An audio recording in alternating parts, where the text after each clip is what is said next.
안녕하십니까, 김문현입니다. 반갑습니다. 두 번째 날 여전히 긴장됩니다. 첫날만 긴장되는 게 아니고 두 번째 날도 긴장이 됩니다. 여러분 한 주 동안 잘 지내셨습니까?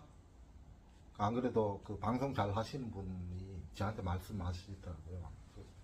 옷도 좀 단정히 입고, 그리고 그 말투도 조금 고치고 이렇게 하라고 했습니다. 제가 물 좀 먹겠습니다. 제가 사실은 그 저번 집회에 갔었는데, 그날 5월 13일 집회에서 몸이 너무 안 좋아가지고, 머리가 너무 깨질 때도 아파가지고 차에 잠깐 있었습니다. 이따가 이제 1부 집회하고 이제 2부 집회 하면서, 그래 보니까 저도 5.16을 까먹고 있었어요. 5.16 작년에 제가 세미나를 갔었는데, 그때 혹시 오신 분 계세요? 그때 갔었는데, 그때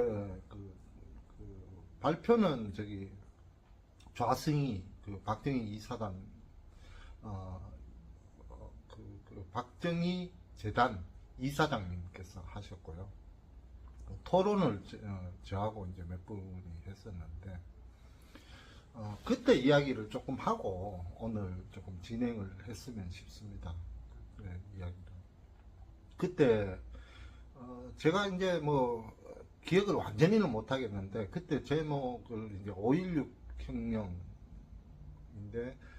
결국은 5.16 혁명 이후에 이제 박정희 대통령의 경제 모델, 소위 말하는 세계 학자들이 말하는 박정희 경제 모델이라는 게 한강의 기적 모델, 뭐 그렇게 부르기도 하고요. 그 모델에 대해서 이야기를 했는데, 거기에 현재성, 과거성, 현재성, 미래성이라는 관점으로 제가 토론을 했습니다.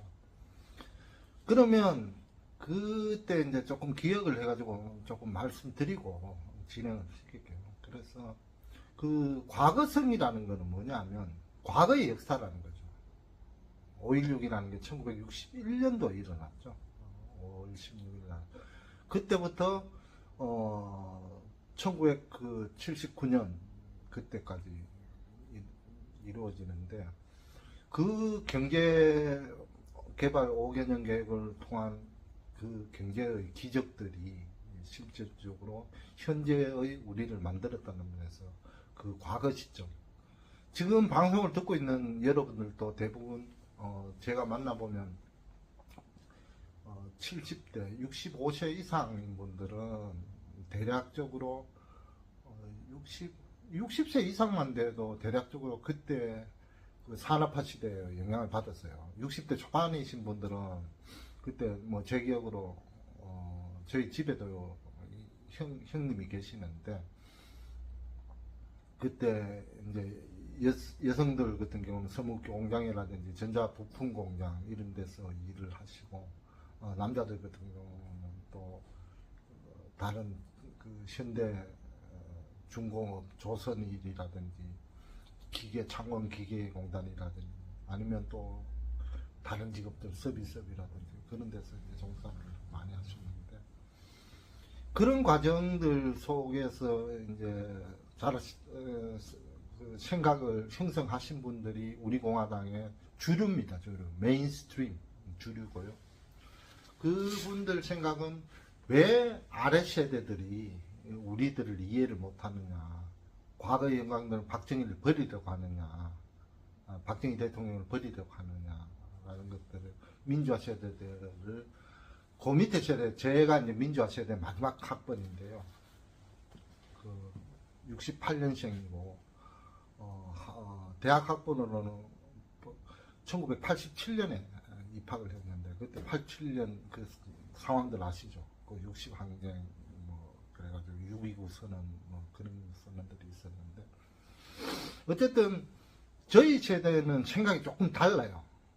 많이 달라요. 많이 다르고, 저는 그나마 이제 우리 공화당에 들어오면서 들어오기 전에는 뭐 제가 뭐 어떤 그 특정한 사안에 대해서 조금 다르게 생각하기 때문에 이렇게 일이죠. 하나로서, 하나의 잣대로서 내가 누구다라고 하기에는 굉장히 어려운 그런 게 있습니다. 뭘 하다 이렇게 농담이 길어졌거든요. 과거성이야겠죠. 그런 과거성들이 과거에 바탕된 그 경제 축적된 것들이 현재를 만들고 지금 우리 현재에 있는 것들이 미래를 만들잖아요. 그러면 현재성은 뭐냐? 과거성은 그렇다 치고 과거의 일이다 치자고요. 근데 현재는 과거를 기억을 해야 되잖아요. 우리가 5.16 혁명정신을 계승하자 그러듯이 그 업적도 평가를 해주고 해야 되는데 현재 어떻습니까? 교과서에 어떻게 기록되고 있습니까? 5.16은 어떻게 기록되고 그 이틀 후에 이제 5.18은 또 어떻게 기록되고 있습니까? 박정희 대통령은 또 어떻게 기록되고 있습니까? 그 박정희 대통령의 그 따님이신 영예이신 그 박근혜 대통령은 또 어떻게 기록되고 있습니까? 이것들은 사실은 정치적 제가 보기에는 어쨌든 헤게모니를 우리가 뺏겼다. 우파 정권이 지금 잡고 있지만 우파의 정신을 담고 있지는 못하다. 우파의 정신의 헤게모니는 이미 뺏긴 지 오래다. 이걸 뺏어와야 되는데 이 헤게모니라는 개념을 누가 했나 하면 안토니오 그람시라고 그 무솔로니 정권 때 그 좌파 중에 좌파입니다. 그 감옥에서 옥사를 했는데 그 사람이 두 가지 개념을 중요한 그 좌파에서는 아주 유명한 개념이에요. 진취전 개념. 한번 들어보셨을 겁니다. 진취전. 전투를 할 때 전면전을 하면 이 자유민주주의 체제, 자본주의 체제에서 공산주의 체제가 이길 수가 없다. 패퇴를 했잖아요. 그때 졌잖아요. 한번 졌잖아요. 1900년도, 20세기 초반인데 졌기 때문에 그 무솔로니 정권한테, 우파한테, 그때는 무솔로니 같은 경우는 사실 우파라기보다는 우파 전체주의 좀 극우에 가까운데 그 정권에 지면서 그때 감옥에서 아주 짧은 책이에요. 아주 짧은 책인데 제가 그걸 87년도가 대학교 1학년 때가 읽었는데 영어도 쉬워요. 굉장히 쉽게 적었는데 그거 보면 헤게모니하고 두 개의 개념이 나와요. 진취전으로 가야 된다. 그게 지금 문화전쟁입니다. 전 세계적으로 일어나는 한국에서도 좌파가 문화를 장악하는 그 진취전, 조금씩 언론을 장악하고 그것들이 책에 다 나옵니다. 그 진취전하고 헤게모니라는 표현들은 우리가 많이 쓰잖아요. 헤게모니를 잡아라. 어떤 일을 할 때 헤게모니를 잡아라. 그 개념에서 헤게모니가 나오는데 어쨌든 그 헤게모니 게임에서 우리는 지금 지고 있다. 우파의 제대로 참배도 못하고 제대로 사진도 못 걸고 우리는 뭐 당당히 걸고 인사도 하고 그러는데 경례도 하고 이러는데 그렇지 못하는 그런 게 있는 것 같습니다. 그래서 그게 지금 현재다. 물 한 잔 마시겠습니다. 그러면 그 현재라는 게 그것만 있느냐? 저는 이제 몇 가지 지점들을 더 봤거든요. 더 봤는데 앞에 이제 과거에 이제 박정희 경제 모델의 그 좋은 점에 대해서는 제가 생략을 하겠습니다. 그 너무 많이 다뤘고 여러분들도 많이 알고 계시고 그 중에 딱 한 가지만 얘기하겠습니다. 박정희 대통령을 저는 엔트리프리뉴얼 프레지던트, 기업가적인 대통령이다. 기업가적인 정신을 가진 대통령이다. 이렇게 표현을 하고 싶고요. 경제학 관점에서요. 경제학 관점에서 그렇게 보고 싶고, 그 외에도 많은 산업 정책이라든지, 그 다음에 중화공업이라든지, 수출 주도 성장, 그 다음에 R&D 시스템을 산업별로 구축한다든지, 이런 다양한 청렴하다든지, 다양한 것들이, 새마을 운동도 있고요. 그런 것들에 대해서는 제가 생략을 하겠습니다. 그러면 현재는 뭐냐? 현재에 대해서는 제가 나쁜 것만 이야기했지만, 현재성은 어디냐면, 실제로 베트남, 중국도 등소평 자체가 초기에 그 박정희 모델에 대해서 대단한 많은 연구들을 했습니다. 그 제가 아는 좌파 경제학자지만 읽을 만한 그 분이 있는데 조금 중도 좌파 정도죠. 그 이근 교수라고 슈페터상을 수상한 그분 같은 경우는 중국어를 대단히 잘하는데 그분 제자 중에도 중국 출신들이 굉장히 있어요. 그러니까 캐치업이라고 추격 이론인데 추격이 뭐냐면 말 그대로 이제 선진국을 따라잡자는 거거든요. 그 점에서 이제 하는 그런 것들이 중국, 베트남, 지금 캄보디아, 아프리카는 주로 경제 개발 모델보다는 새마을 운동이 많이 진출을 했죠. 우리가 뭐 소위 말을 하죠. 아니, 물고기 잡는 법을 가르쳐 줘야지 물고기 주면 안 된다. 그 전에 선진국들은 주로 물고기를 주는 방식, 원조 방식, 밀가루를 주고 쌀을 주고 이런 방식들. 제가 쌀 되죠? 쌀. 예, 쌀을 주고 이렇게 하는 것들을 했는데 그 유튜브에 뭐 많이 나와요. 그 보시면 여러분들이 보시면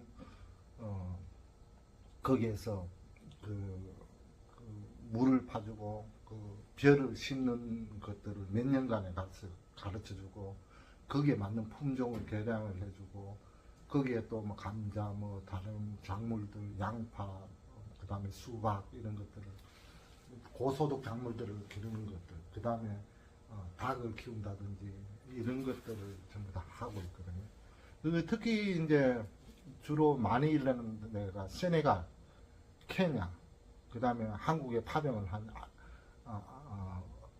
그게 뭐죠? 기억이 안 나. 에티오피아. 그런 나라들에서 많이 일어나고, 그런 나라들이 좋은 평가를 하고 있다.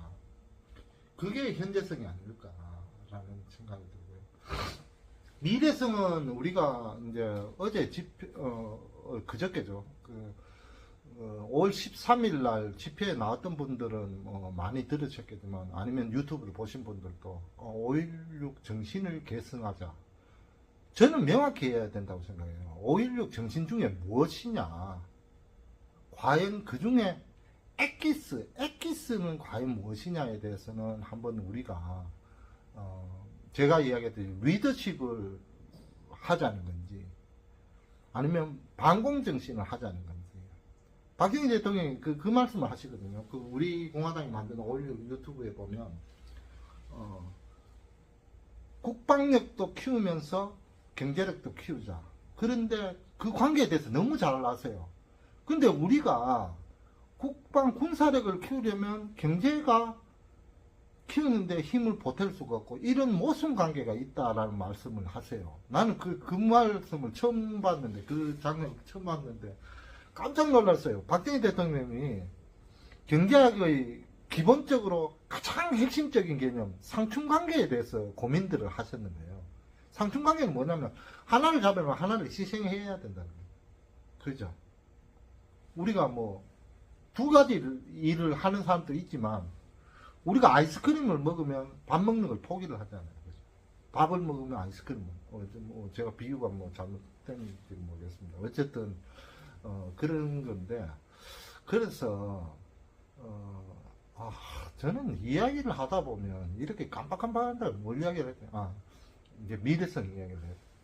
현재성 이야기를 하다가 그랬는데 그러면 우리가 현재 과연 어떤 5.16 정신들의 박정희 대통령의 정신들을 받아들일 것이냐 단지 반공정신 하나냐 리더십 하나냐 아니면 국민통합하는 그 새마을운동 그런 거냐 그런 것에 대해서 조금 더 연구된 그런 것들을 조금 물론 네가 해라 그러면 제가 해야 되겠지만 너무 그러지 마시고 그런 게 있다.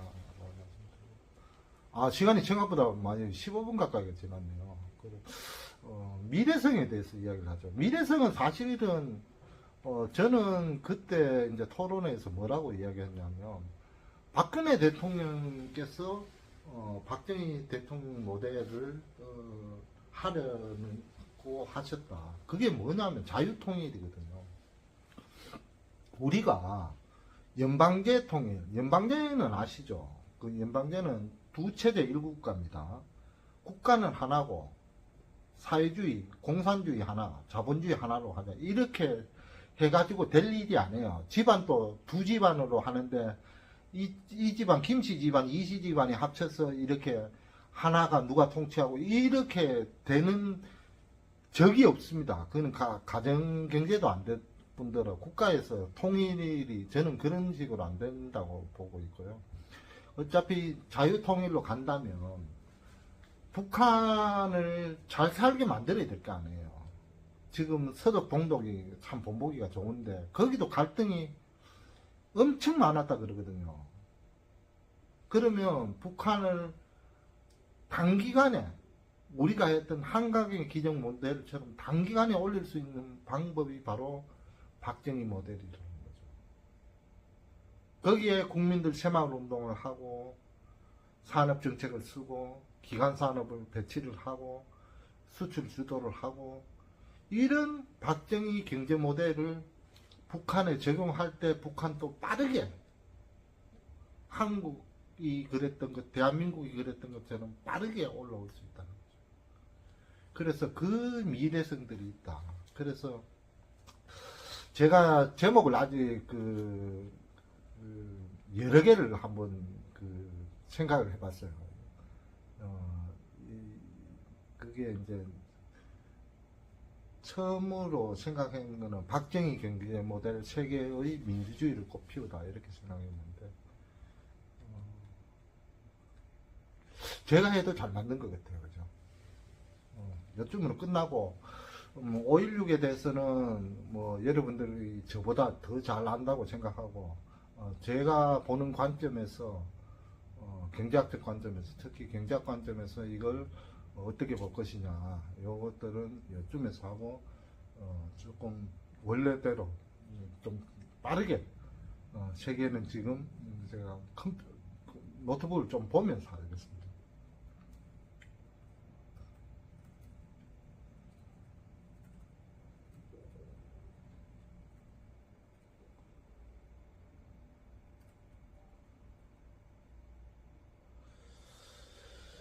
미국이 조금 집값이 조금 내리고 있어요. 우리처럼 기준금리가 높아지니까 미국은 거의 다 론이에요.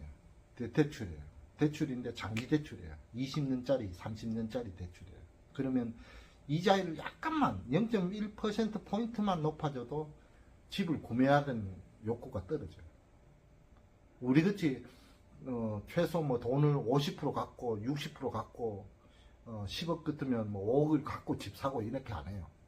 그냥 5억짜리 사면 그냥 한 100만원 가지고 사는 거예요. 그래도 론이 돼요. 직업만 있으면. 미국은 시스템이 그렇다. 그렇기 때문에 집값이 우리같이 내리진 않고요. 조금 내리고 있고. 또 한 뉴스가 나왔는데 이탈리아 지금 혹시 정권이 누가 잡았는지 아시나요? 그 언론에서 말하는 극우 정권, 극우파가 잡았습니다. 극우파. 그리고 또 여자 총리가 잡았어요. 그래 잡아가지고 아니 우리 보고도 극우라고 하죠.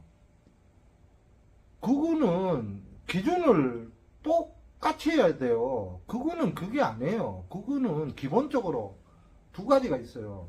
두 가지라기보다는 현재적 관점에서의 극우라고 하는 거는 물론 정책이 오른쪽이다 그것도 있지만 가장 중요한 거는 유럽에서 봤을 때는 인종에 대한 겁니다. 이민자들 물러가라. 그리고 이민자들에 대해서 굉장히 혐오감이 높은 집단이 극우 집단. 한국에서는 태극기만 들면 극우예요. 태극기만 들면 극우야. 이래가지고는 안 되는데.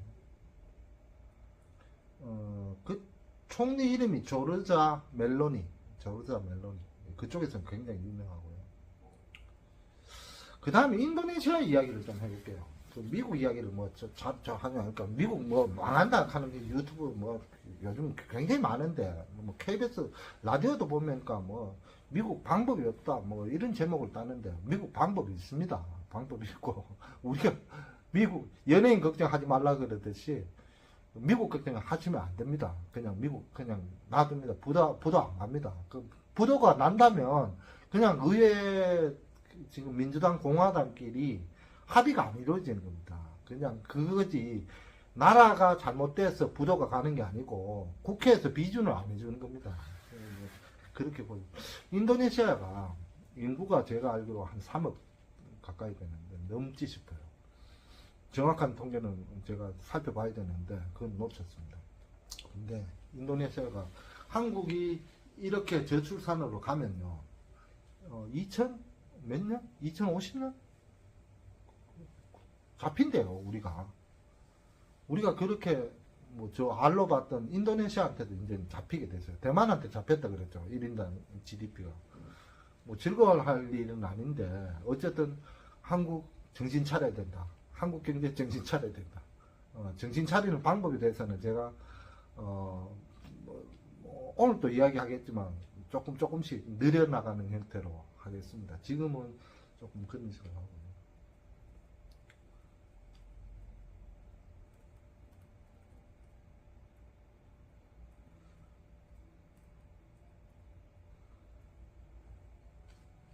한국 경제에 대해서는 제가 양준모 연세대 경제학과 교수님께서 하신 말씀을 조금 인용을 할게요.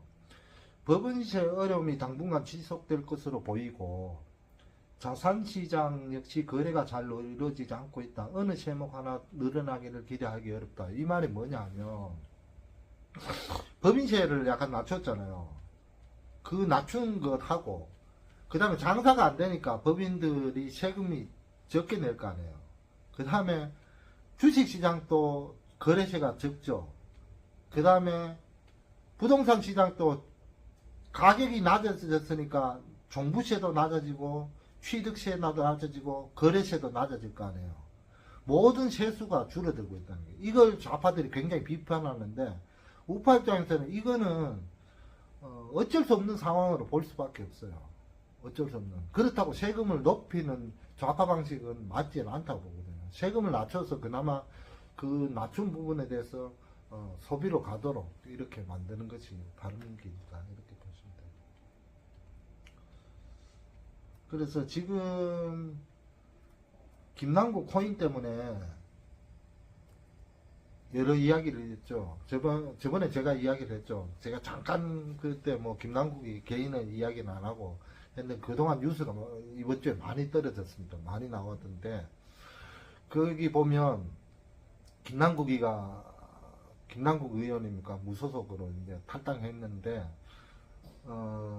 그 사람이 그 무슨 중요한 회의 시간에 했다 그랬죠. 제가 그 비슷한 얘기를 했잖아요. 24시간 돌아가기 때문에 이거는 잠 안 자고 해야 된다고. 그렇기 때문에 여러분 하지 말라고 그랬잖아요. 그 친구도 거기에 빠져 있는 거예요. 순간적으로 막 20% 오르고 1초 만에 20% 오르고 30% 오르는데 자기가 가졌던 위믹스라고 위메이드가 만든 그거 같은 경우는 100배가 올랐어요. 100배. 100배는 몇 프로인지 아십니까? 10,000%, 10만 프로예요. 10만 %가 올랐어요. 그러면 합리적 의심해야 되는 거 아닙니까? 이 친구가 진짜 코인 전문가가 그러더라고요. 코인 전문가가 국회의원이 됐는지 국회의원이어서 코인 전문가가 됐는지 모르겠다 그러면서 제가 보기에는 코인 전문가 같아요. 100배 되는 그런 걸 어떻게 그 김치 코인을 살 수가 있어요? 아니면 천재든지 진짜 천재예요. 저는 천재로 인정하겠습니다.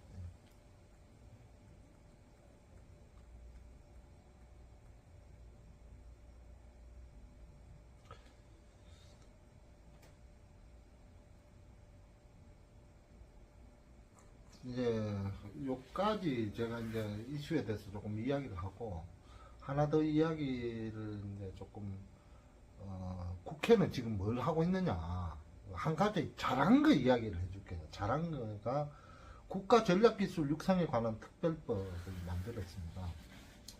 주로 이제 제가 조금 보고 이야기를 해야 될 건데 12개 첨단 기술이에요. 12개 첨단 기술인데 여러분도 한번 맞춰보세요. 뭐 다 들어있을 겁니다. 반도체, 디스플레이, 2차전지, 첨단 모빌리티, 차세대 원자력, 첨단 바이오, 우주항공 해양, 수소, 사이버 보안, AI, 인공지능, 차세대 통신, 첨단 로봇, 제조, 양자, 이런 건데요. 이것들에 대해서 이제 세제 혜택이라든지 그 각종 혜택을 주겠다는 겁니다. 저는 그런 생각을 해요. 너무 많다. 그때 이제 우리 공약에 보면 그 제가 지금 안 들고 있는데 잠깐만요.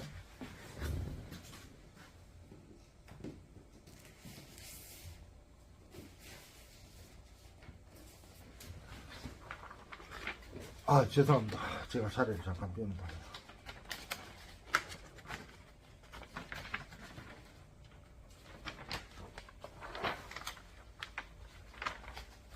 디지털, 바이오, 반도체, 에너지, 모빌리티, 다섯 개죠, 그죠? 다섯 개. 바이오, AI, 비메모리 반도체, 수소, 원자력산, 뭐 비슷하죠, 그죠?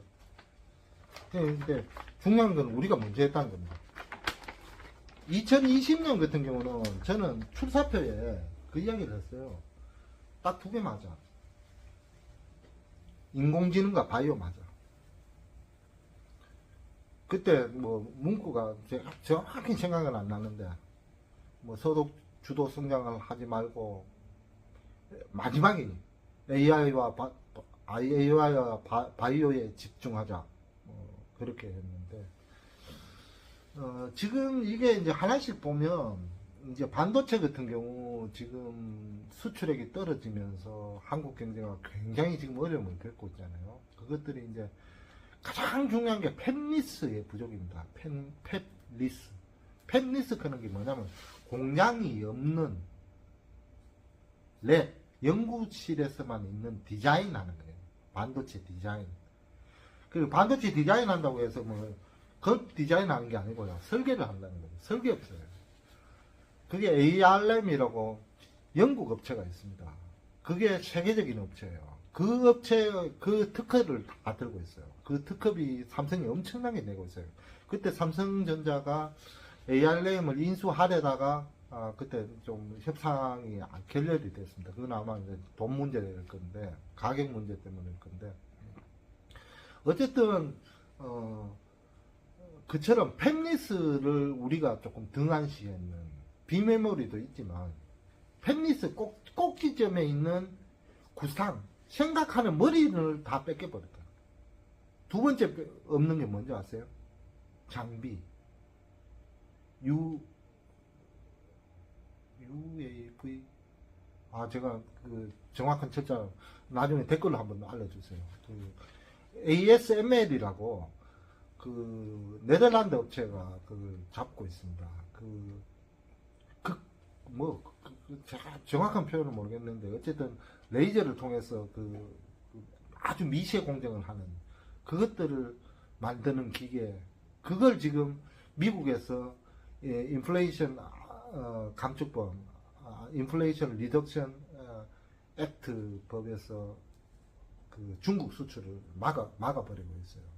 그러니까 중국은 반도체 자체를 하고 싶어도 따라올 수가 없어요. 그걸 못 받으면. 그걸 지금 받는 업체가 삼성전자하고 대만의 TSML 두 업체밖에 없습니다. 두 개 업체.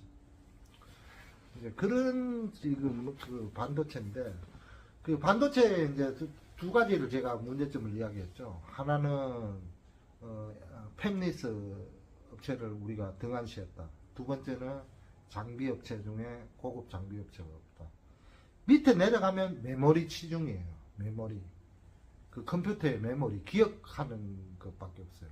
비메모리 쪽은 우리가 TSML한테 완전히 지금 밀리고 있지 않습니까? 나중에 TSML은 제가 한 번에 하겠습니다. 왜 그러냐면 이게 우리 같은 경우는 공정거래법에 의해서 5대 기업, 10대 기업, 30대 기업 이렇게 그 기업이 커지면 커질수록 규제를 해요. 막아요. 근데 대만 같은 경우는 TSML 한 꼭지가 한 국가를 먹여 살리고 있어요. 그런데 1인당 GDP가 대만이 한국을 따라잡았다는 거 아닙니까? 그러면 한국의 경제 성장을 앞으로 어떤 방식으로 가야 되느냐? 기존의 학자들, 좌파 학자들이 이야기하듯이 무조건적으로 공정거래법을 강화시키고 큰 놈은 무조건 삼성전자는 무조건 쳐야 돼. 저놈 더 커서는 안 돼. 저놈이 커지면 나라 망해. 이 논리를 그냥 쓰고 있는 언론도 문제고 학자들이 그 주장하는 그 반대 주장을 누가 해야 되겠습니까? 국힘이 그걸 할 수 있을까요? 제가 물 좀 마시겠습니다.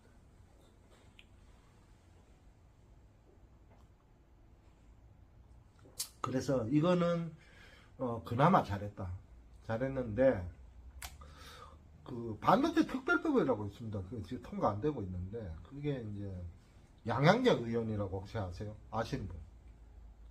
양양재 의원. 그분이 그 광주 예상을 나왔어요. 광주 예상을 나오고 지금 더불어민주당에 있다가 조금 찍혀버렸어요. 너 사상이 의심스럽다 이래가지고 찍혀버렸는데 그분이 삼성전자에서 삼성종합기술원에서 있으면서 이사까지 지냈어요. 여상 나와서 여자이면서 이사까지 돌파하는데 얼마나 그걸 유리천장 깬다 그러죠. 그 깨기 해가지고 이사까지 해가지고 그때 그 조금 됐는데 그분이 이렇게 얘기를 들으면 더불어민주당 안 같아요. 오직 기업을 살리고 경제를 살린다에 집중해요. 특히 반도체가 한국을 먹여 살리기 때문에 삼성 규제 그만하고 조금 R&D 투자하면 거기에 세액 공제를 많이 해주고 이런 말씀을 하시거든요. 그래서 그분 말에는 상당히 저도 동의를 합니다. 그분 나중에 국힘에 다시 들어올지도 모르겠어요. 우리가 그런 분 모시면 좋은데 뭐 우리 공화당에 올라고 그러겠습니까?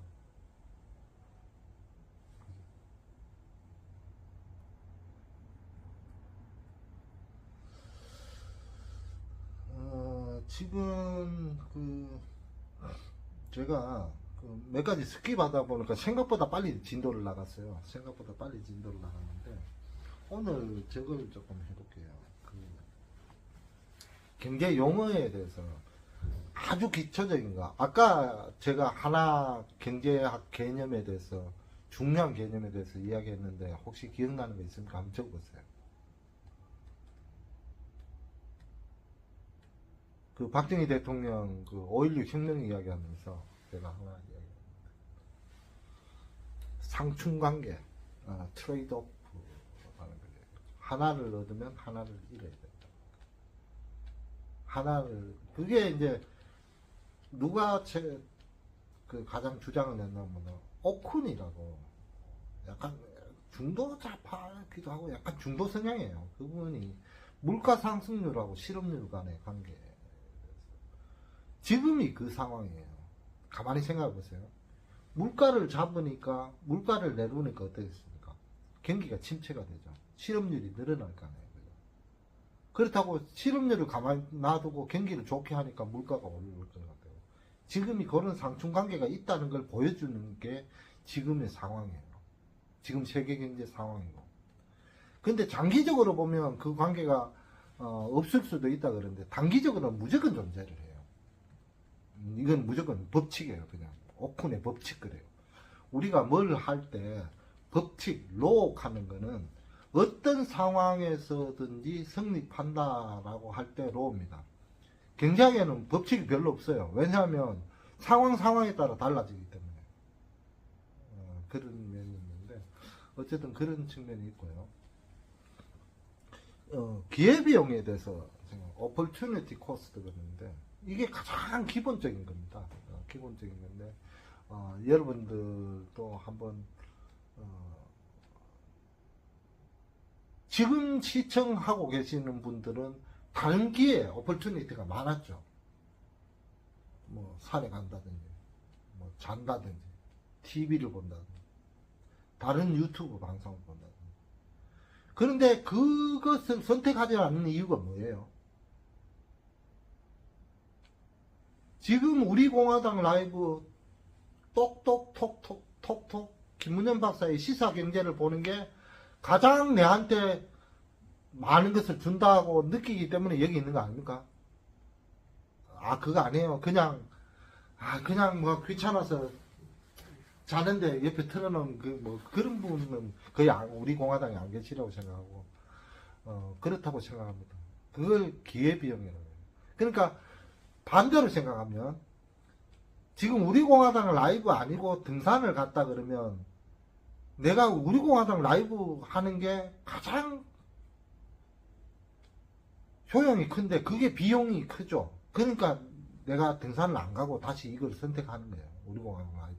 그 기회비용이 가장 큰 것을 선택했을 때 가장 효율적이다라는 것들이 기회비용이라는 개념입니다. 그래서 이거는 이론적으로 되어 있지만 실제로 여러분들은 항상 그걸 합리적이라고 하거든요.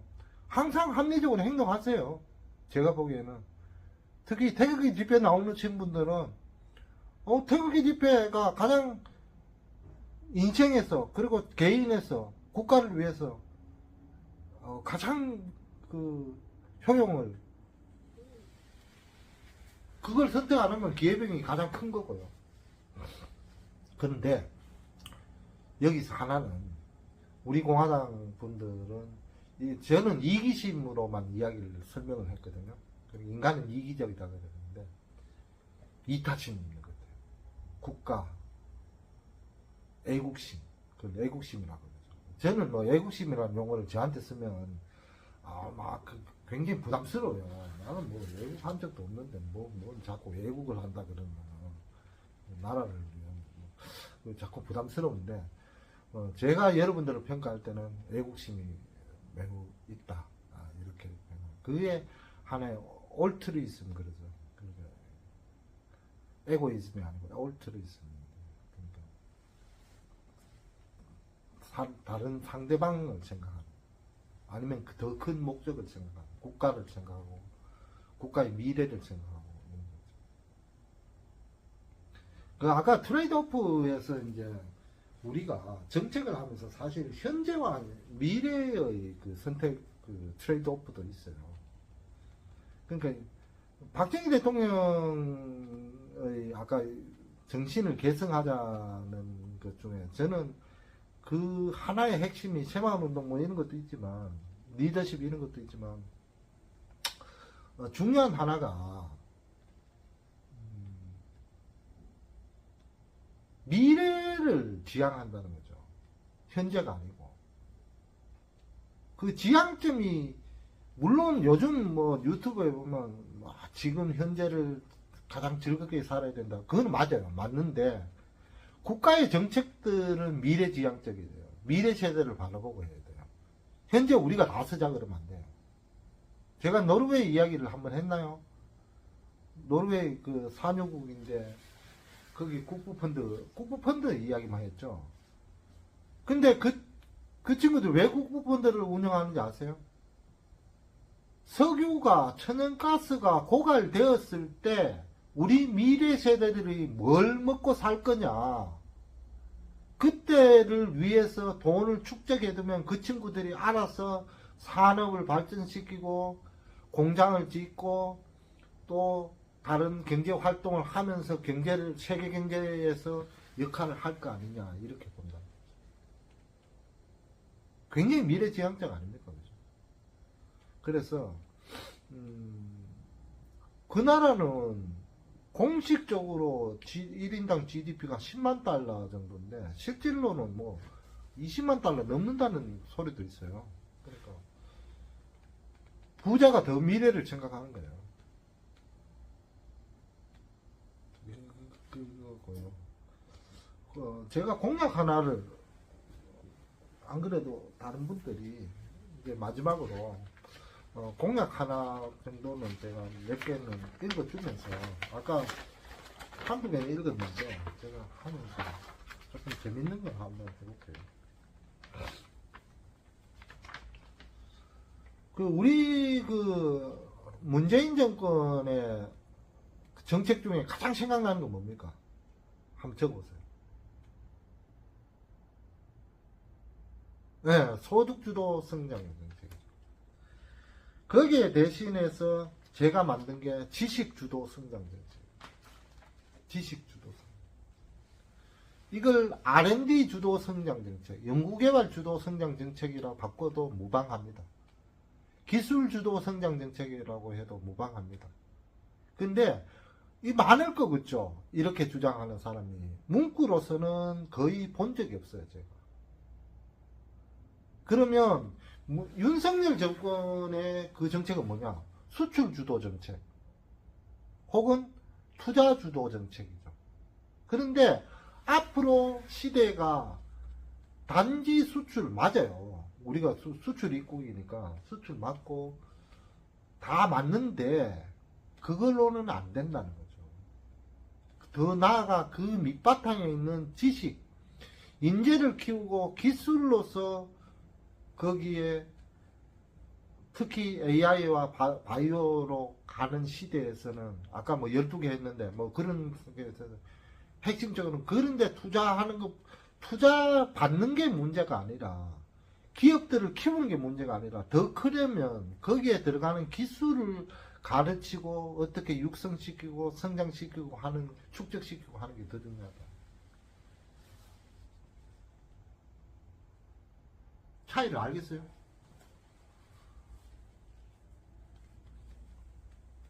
저는 그래서 지식주도 성장론 자체가 완전히 좌파와는 대비되고요. 소득주도 성장론. 뭐 소득주도 성장론은 제가 그 논문만 한 40권 읽었어요. 40개 읽었어요. 책은 하나밖에 없어요. 교과서가 하나밖에 없어요. 그래 뭐 더 이상 얘기하기도 싫고 그런데 어쨌든 우리의 관점은 지식주도 성장론이다. 그거 하나만 하면 된다. 뭐 달리 필요 없다. 여러분 그 바드 혹시 그 MS 워드 마이크로소프트에 챗 GPT AI 써보셨어요? 혹시 바드 써보셨어요? 바드는 저도 아직 그 접속을 못 해가지고 못 써봤는데 그걸 생성형 AI, 생성형 인공지능이라고 하는데 그걸 한번 써보시면요 여러분들께서 잘 아실 겁니다. 지금의 인공지능이 얼마나 발전하고 있고 앞으로 이것이 세상을 어떻게 바꿀 것인지 여기에 대해서 아실 겁니다. 그 인공지능의 경제에 대해서는 제가 한번 진짜 한 시간으로 다른 거 다 없이 그 인공지능 하나로 한번 하는 시간을 마련하도록 하겠습니다. 지금까지 잠깐만요. 제가 혹시 빠뜨린 게 있나 한번 확인을 하고요.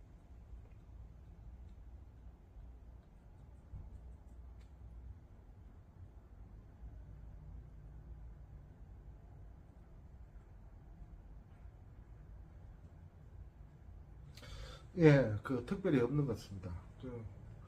오늘 또 와주신 우리 당원 동지 여러분 그리고 또 뭐 당원이 아니면서도 또 보시는 분들도 많이 계시라고 생각합니다. 다음 주에 뵙겠습니다. 감사합니다.